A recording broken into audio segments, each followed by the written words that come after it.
Right side में आपके lungs का एरिया बड़ा होता है, तो राइट साइड के लंग्स को ज़्यादा प्रेशर मिलेगा तो रेस्पिरेटरी सिस्टम को फ़ायदा होगा, आपकी ब्रीदिंग कैपेसिटी बढ़ेगी।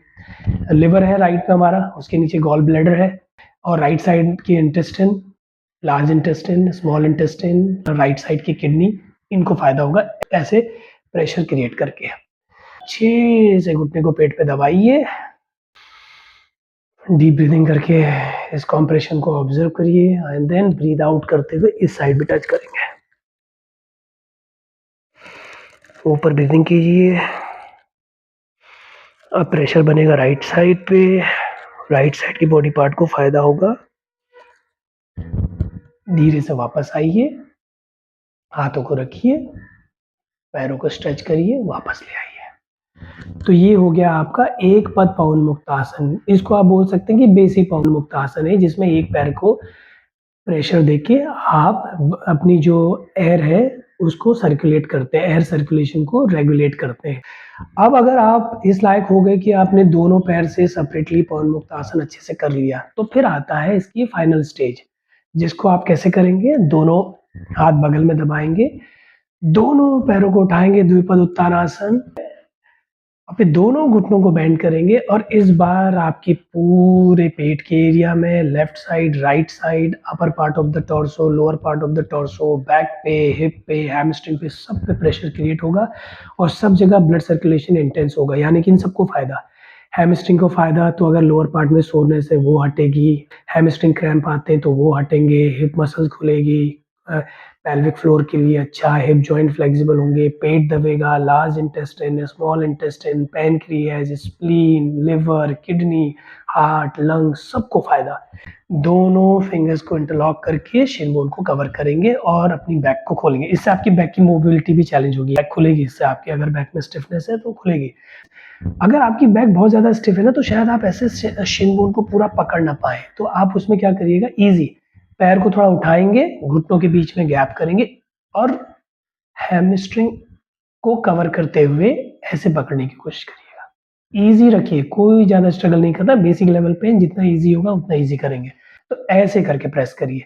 अगर ऐसे भी नहीं हो पा रहा है तो फिर आप इतने में ही रहिए, ऐसे रख लीजिए।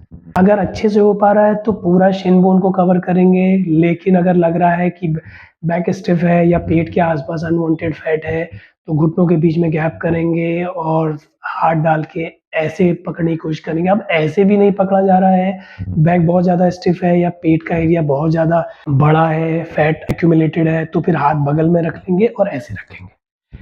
फिर कोशिश करिए हेड को उठा के नोज को घुटनों की ओर ले जाने के लिए, ऐसे कोशिश करिए। अगर लग रहा है नहीं हो पा रहा है तो इसको रिपीटेशन में बदल के पहले आदत बनाइए कि लिफ्ट एंड ड्रॉप प्रॉपर से हो। खाली आप ये लिफ्ट एंड ड्रॉप भी करेंगे ना तो आपके पेट का कॉन्ट्रैक्शन अच्छा होगा, पेट टोन होगा, पेट के आसपास के फैट को बर्न करने में थोड़ा बहुत मदद मिलेगी आपको, आपकी बैक की स्ट्रेंथ अच्छी होगी। फिर जब ये करने लायक हो गए तो फिर सेकंड स्टेज पे चले जाइएगा, घुटने खोल के नीचे फिंगर्स को इंटरलॉक करके।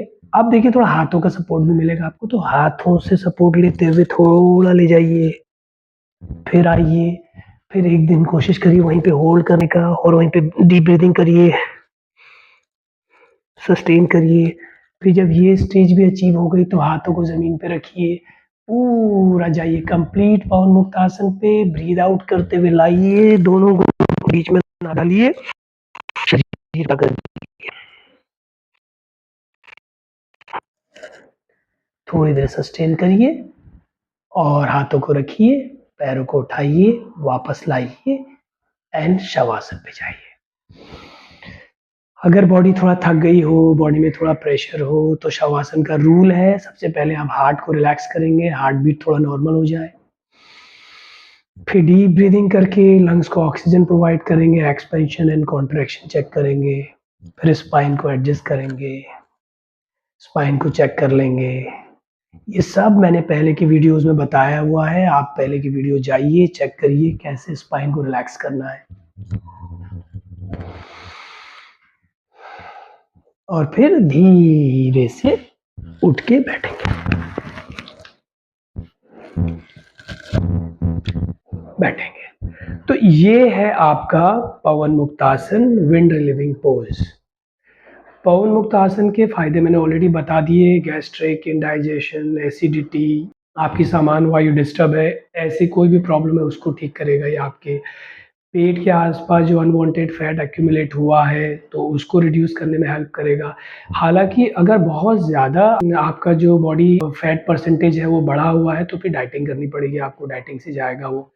अगर थोड़ा बहुत बेली फैट है, तो वो आसन से भी चला जाएगा और आपकी बैक स्ट्रॉन्ग होगी, आपके हिप जॉइंट की फ्लेक्सिबिलिटी बढ़ेगी, हैमस्ट्रिंग की फ्लेक्सिबिलिटी बढ़ेगी, बॉडी को कॉन्ट्रैक्ट करना सीखेंगे आप, एनर्जी को सेंट्रलाइज़ करना सीखेंगे आप। अब यहाँ पे जब मैं बोल रहा हूँ एनर्जी सेंट्रलाइज़ेशन, इसका मतलब क्या होता है कि किसी भी एक पर्टिकुलर बॉडी पार्ट पे सारी एनर्जी को फ़ोकस कर देना। इसका एक बेस्ट एग्ज़ाम्पल क्या है, जब हम खाना खाते हैं तो ब्रेन क्या करता है, बॉडी क्या करती है कि सारा ब्लड सर्कुलेशन आपका पेट की ओर टारगेट कर देता है, ताकि आपका जो डाइजेशन है वो फटाफट हो जाए। तो इसीलिए खाना खाने के बाद आधे घंटे, 40 मिनट या 45 मिनट्स तक हम थोड़ा लेज़ी फ़ील करते हैं, थोड़ा सोने का मन करता है, थोड़ा आलस आता है, थोड़ा उबासी आती है। क्यों? क्योंकि पूरा जो फ़ोकस है ब्रेन का, बॉडी का और जो पूरा ब्लड सर्कुलेशन है वो सेंट्रलाइज़ हो गया है टुवर्ड्स बेली बैग, टुवर्ड्स एब्डोमिनल एरिया, ताकि वो खाना पचे और जैसे ही 40 से 45 मिनट में वो खाना पच जाता है, वापस एनर्जी डिसेंट्रलाइज़ हो जाती है। जहाँ-जहाँ शरीर को ज़रूरत है, वहाँ-वहाँ एनर्जी आप डिसेंट्रलाइज़ कर सकते हैं। तो पवन मुक्त आसन क्या करेगा? सेंट्रलाइज़ करने में हेल्प करेगा, तो इसको भी आप रिलेट कर सकते हैं। जब पवन मुक्त आसन रेगुलर प्रैक्टिस करेंगे, तो आपकी एनर्जी सेंट्रलाइज़ेशन कैपेसिटी बढ़ेगी और जब एनर्जी को सेंट्रलाइज़ करना सीखेंगे, तो डाइजेशन को सपोर्ट मिलेगा। तो ये एक और साइंटिफिक तरीके से प्रूव हो गया कि पवन मुक्त आसन से डाइजेशन आपका ठीक हो सकता है। उसके अलावा आप इसमें हेड को उठा रहे हैं, तो नेक की स्ट्रेंथ बढ़ेगी, क्योंकि ऑन एन एवरेज हमारे हेड का वेट 5 से साढ़े 5 किलो, सवा 5 किलो होता है। इंडिविजुअल टू इंडिविजुअल डिपेंड करता है। आप पूरी ताकत से हेड को उठा रहे हैं, सर्वाइकल को फ्लेक्स कर रहे हैं, थायराइड ग्लैंड की फंक्शनिंग ठीक होगी, उसके आस-पास प्रेशर आएगा। तो अगर हाइपोथायरायडिज़्म या फिर हाइपरथायरायडिज़्म का सिम्पटम है, तो उसको भी काउंटर करने में हेल्प मिलेगी। सर्वाइकल आर्थराइटिस, सर्विकोजेनिक हेडेक या फिर अनवांटेड बैंड है आपके नेक के आस-पास, नेक स्प्रेन आते हैं, गर्दन में दर्द रहता है, इन चीज़ों को काउंटर अटैक करने में आपको हेल्प मिलेगी। अब लिमिटेशंस क्या है, अगर बहुत ज़्यादा मोटे हैं आप, बहुत ज़्यादा ओबेसिटी से परेशान हैं, तो ये आसन होगा ही नहीं आपसे, क्योंकि इसमें पेट को कॉन्ट्रैक्ट करना पड़ता है। तो फिर इन केसेज़ में अवॉइड करिए, पहले वेट कम करिए और फिर इसको ट्राई कीजिए। बैक पेन है तो नहीं करेंगे, खाना खाने के एकदम बाद तो बिल्कुल भी नहीं करेंगे, फ़ायदे के नुकसान हो जाएँगे आपको। अगर कोई सर्जरी हुई है आपकी हाल ही में, हार्ट की सर्जरी हुई है, ये पोस्ट डिलीवरी आप प्रेग्नेंट थी और हाल ही में डिलीवरी हुई है, तो एटलीस्ट 3 से 4 महीने अगर आप योगा करती हैं, तो एटलीस्ट 3 से 4 महीने आफ्टर डिलीवरी इस आसन को ना करें। फिर डॉक्टर आपके जो है गायनेकोलॉजिस्ट, वो आपको बता ही देंगे कब आपकी बॉडी नॉर्मल उसमें आ गई है और कब आप अपने पेट के आस-पास कंप्रेशन क्रिएट कर सकते हैं और इस तरीके के आसन कर सकते हैं। तो ये कुछ प्रिकॉशंस हैं, वो लोग नहीं करेंगे। सर्वाइकल आर्थराइटिस है तो नहीं करेंगे, लंबर आर्थराइटिस है तो नहीं करेंगे, हार्निया का इश्यू है तो नहीं करेंगे, हाइटल हर्निया है तो डॉक्टर से कंसल्ट करेंगे। हाइटल हर्निया क्या होता है? हाइटल ओपनिंग लूज़ हो जाती है, तो जो एसिड रिफ्लक्स होता है टुवर्ड्स ईसोफेगस, तो उस केस में नहीं करेंगे। तो इसके अलावा अगर और भी आप किसी मेडिकल कंडीशन से गुज़र रहे हैं और आपको जानना है कि क्या उस मेडिकल कंडीशन में आप पवन मुक्त आसन कर सकते हैं, नहीं कर सकते हैं, तो आप क्वेश्चन ड्रॉप कर सकते हैं, आई कैन रिप्लाई।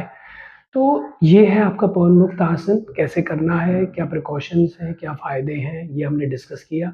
इसको करिए और इसके खूब सारे फ़ायदे लीजिए। चलिए, अब चलते हैं नेक्स्ट आसन पे। नेक्स्ट आसन जो हम करने जा रहे हैं, उसका नाम है हलक आसन। इसको इंग्लिश में प्लैंक पोज भी बोलते हैं। ये one of the most famous asanas में से एक आसन है। इंडिया में इंटरनेशनल लेवल पे ये one of the most famous asanas में से एक आसन है। बहुत ईज़ी टू डू भी है, बट यहाँ पे ट्विस्ट क्या है कि इसको होल्ड करना बड़ा चैलेंज हो जाता है। तो आइए, सबसे पहले तो ये देखते हैं कि हलक आसन को किया कैसे जाए, प्लैंक पोज को परफ़ॉर्म कैसे किया जाए। तो इसके लिए सबसे पहले आप क्या कर सकते हैं, आप आएँगे कैट पोज़ पे। ये आप आ गए कैट पोज़ पे और सबसे पहले आपको क्या करना है, दोनों हाथों के बीच का गैप आपको रखना है अपने शोल्डर की विड्थ के बराबर। तो सामने से अगर ये देखिए, ऐसे रहेंगे आपके हाथ। ये आपके शोल्डर की विड्थ है, इतना ही गैप आपके दोनों हाथों के बीच में। तो आपका जो प्लैंक पोज़ है वो नीचे से अगर फ्लोर से ऐसा दिखना चाहिए। देखिए यहाँ पे तो एंगल्स की लिमिटेशंस है, बट अगर आप इन जनरल कर रहे हैं तो अगर आप थर्ड आई कॉन्सेप्ट रखें कि आप अगर फ्लोर से अपने आप को देख रहे हैं तो आपके हाथ ऐसे दिखने चाहिए, शोल्डर के परफेक्ट अलाइनमेंट में। तो पहला करेक्शन ये कर लीजिए। तो दोनों हाथ परफेक्ट शोल्डर के अलाइनमेंट में और उतना ही गैप आपको दोनों घुटनों के बीच में करना है। ये गैप भी उतना ही और दो उतना ही गैप अपने दोनों टोस के बीच में। और आपके हाथ बिल्कुल वर्टिकल रहेंगे, ये हाथ बिल्कुल वर्टिकल रहेंगे, ऐसे या फिर ऐसे नहीं रहेंगे। दोनों हाथ शोल्डर की स्ट्रेट लाइन में और फिर दोनों पैरों के बीच में और घुटनों के बीच में प्रॉपर गैप और फिर आप अपने पैरों का और हाथ का अलाइनमेंट बनाएँगे, कमर को बिल्कुल सीधा करेंगे और हेड को अलाइन रखेंगे स्पाइन के साथ और हेड को ना तो नीचे ड्रॉप करेंगे, ना सामने देखेंगे, बस ऐसे अलाइन रखेंगे और इसको होल्ड करेंगे एंड देन स्लोली वापस आ जाएँगे। ये है आपका हलकासन प्लैंक पोज़। प्लैंक पोज़ के बारे में बहुत सारे मिसकंसेप्शंस हैं, बट एक बड़ा बेसिक सा मिसकंसेप्शन है कि प्लैंक पोज़ से आपका कोर टाइट होता है, आपका कोर टोन होता है, आपका पेट का एरिया जो है वो टोन होता है, आपके पेट के आसपास का फैट बर्न होता है। तो let me tell you according to human anatomy and medical science कि एक हद तक ये बात ठीक है, बट ये ज़्यादा बेटर होगा कि हम ये बोलें कि प्लैंक पोज़ करने से, अलग आसन करने से आपकी हड्डियाँ स्ट्रॉन्ग होती हैं, आपके जॉइंट स्ट्रॉन्ग होते हैं, आपके कार्टिलेज, आपके टेंडन, आपके लिगामेंट्स की फंक्शनिंग अच्छी होती है।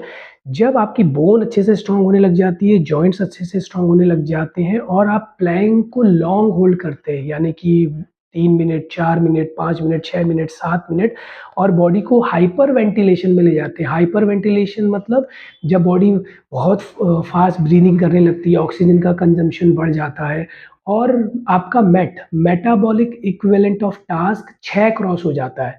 जब आपकी बॉडी कैलोरी को बर्न करती है, जब आपकी बॉडी ऑक्सीजन को बहुत ज़्यादा कंज़्यूम करती है, उसके बेस पे मेट काउंट किया जाता है और मेट जब 6 क्रॉस हो जाता है, तब जाके आपकी बॉडी फैट बर्न करना शुरू करती है और आपका पेट, आपके मसल सब टोन होने लगते हैं। तो इतना प्रोसेस से जब बॉडी गुज़रेगी, तब जाके वो कोर को टाइट करेगी। तो हम इतनी डेप्थ पे अभी नहीं जाएँगे, जब इंटरमीडिएट और एडवांस लेवल पे जाएँगे तब जाएँगे, तब मैं आपको बताऊँगा कि मेटाबॉलिक इक्विवेलेंट ऑफ टास्क कैसे 6 क्रॉस किया जाए क्योंकि उसके लिए आपको पावर योगा समझना पड़ेगा। पावर योगा आएगा इंटरमीडिएट लेवल पे, अभी हम बेसिक लेवल पे हैं। तो अभी आप ये समझिए कि आपको प्लैंक को लॉन्ग होल्ड करना है।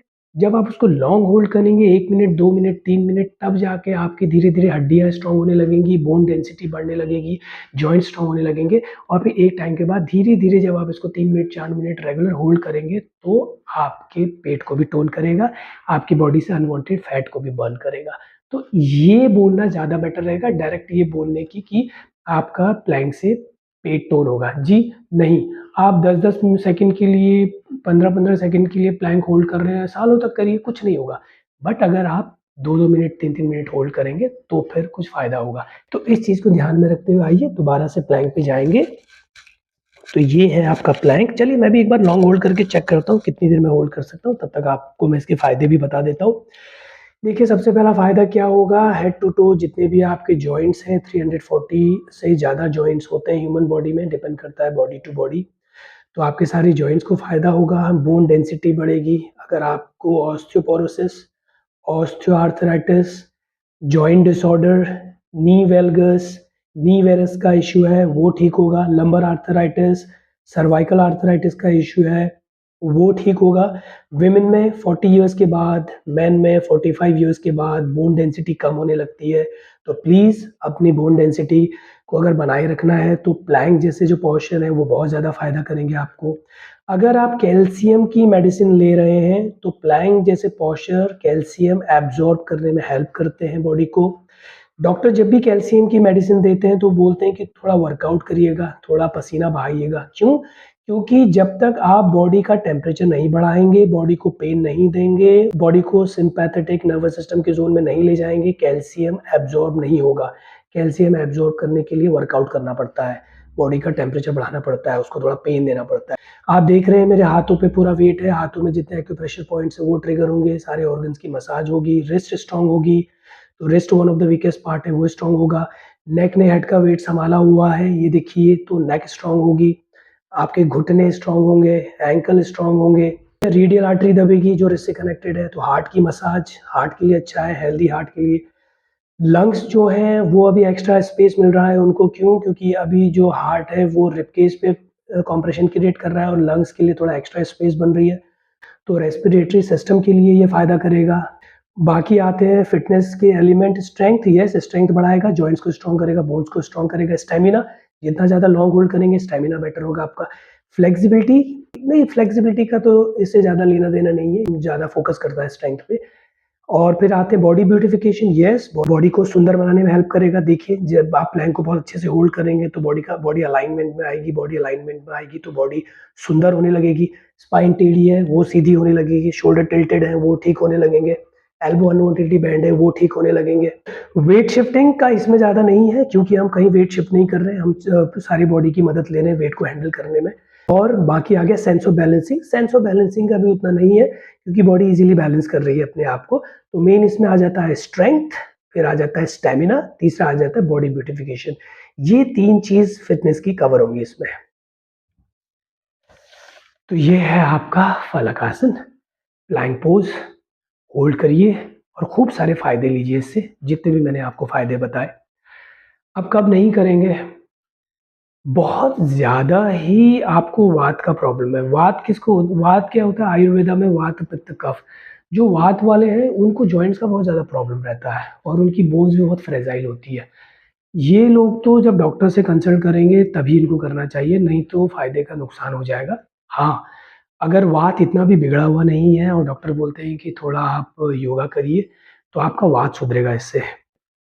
बाकी कफ भी सुधरेगा। कफ वाले कौन होते हैं? जिनकी बॉडी में अनवांटेड फैट एक्यूमुलेट हो जाता है, जिनका जो बॉडी फ्रेम है नॉर्मल से थोड़ा बड़ा होता है और जिनको कफ, कोल्ड, लो ब्लड प्रेशर का इश्यू होता है, जिनकी ब्रीदिंग बहुत स्लो रहती है, हाइपोवेंटिलेशन में जिनकी बॉडी रहती है, वो लोग करेंगे उनको भी इससे फ़ायदा होगा। पित्त वाले जो है, क्योंकि पित्त क्या होता है हीट डोमिनेटेड रहता है पित्त, तो पित्त वाले क्या करें, पित्त वाले ईज़िली होल्ड भी कर लेंगे इसको। जैसे मेरा बॉडी टाइप है आयुर्वेदा के हिसाब से पित्त dominated, so I could easily hold it. तो पित्त वालों को प्लैंक पे उतना ज़्यादा फ़ोकस नहीं करना चाहिए। हालाँकि अगर पित्त के साथ-साथ ऑस्टियोपोरोसिस या ऑस्टियोआर्थराइटिस है, तो फिर डॉक्टर की सलाह के बेस पे आप इसको होल्ड कर सकते हैं। अगर इसको ज़्यादा ही करेंगे ऐसे आसन पे, तो पित्त बढ़ जाएगा आपका। तो आप ये बोल सकते हैं आयुर्वेदा के हिसाब से वात और कफ वालों को ये ज़रूर करना चाहिए। जो वेस्टर्न वर्ल्ड में हम बोलते हैं एक्टोमॉर्फ एंड एंडोमॉर्फ, ये 2 बॉडी टाइप वालों को प्लैंक खूब करना चाहिए, इनको बहुत फ़ायदा होगा इससे। और इसके अलावा पित्त वाले थोड़ा इसको लिमिटेड रखें, मेसोमॉर्फ जो है वो लोग इसको लिमिटेड रखें। जॉइंट्स का ऑलरेडी पेन है, घुटनों का दर्द है, एड़ियों का दर्द है, कंधों में दर्द है, फ्रोज़न शोल्डर है, तो इस केस में वही आपके जो ऑर्थोपेडिक डॉक्टर हैं वो सजेस्ट करेंगे तो उसके बेस पे करिएगा। हाई ब्लड प्रेशर का इश्यू है तो इसको मॉडरेट लेवल पे होल्ड करेंगे, ज़्यादा होल्ड नहीं करेंगे। लो ब्लड प्रेशर में बहुत फ़ायदा करेगा, बहुत ज़्यादा। लो ब्लड प्रेशर वाले तो खूब करिए इसको। जिनको हाइपोटेंशन है, हाइपरटेंशन वाले इसको थोड़ा लिमिटेड रखेंगे। उसके अलावा सर्जरी हुई है कोई, तो उसमें भी थोड़ा ध्यान दीजिएगा, डॉक्टर ने जो बोला है उसके बेस पे करिएगा। मैं मेन चीज़ यही बोलूँगा कि आप लोगों को डॉक्टर को बहुत अहमियत देनी चाहिए। डॉक्टर की मेडिसिन को नहीं, डॉक्टर की सलाह को बहुत ज़्यादा ध्यान देना चाहिए। मेडिसिन तो जितना कम खाएँगे उतना अच्छा है, क्योंकि मेडिसिन के साइड इफ़ेक्ट बहुत होते हैं बॉडी में, फिर बॉडी को उस साइड इफ़ेक्ट से लड़ने के लिए बहुत मेहनत करनी पड़ती है। बाकी डॉक्टर से एडवाइस लीजिए, फिज़िशियन सबसे ज़्यादा हेल्पफुल होते हैं इन केसेज़ में, वही सजेस्ट करेंगे कि क्या प्रॉब्लम है, किस डॉक्टर के पास आपको जाना चाहिए। तो ये था आपका फलकासन, प्लैंक पोज़, इससे रिलेटेड मैंने आपको फ़ायदे बता दिए और बाकी लिमिटेशंस भी आपको बता दी, क्या-क्या है। और भी अगर लिमिटेशंस अगर आपकी बॉडी में है, तो उसके बेस पे आप कर सकते हैं, नहीं कर सकते, तो तभी पता चलेगा जब आप मुझे क्वेश्चन ड्रॉप करेंगे तो मैं उसका आंसर दे पाऊँगा। चलिए अब चलते हैं नेक्स्ट आसन पे।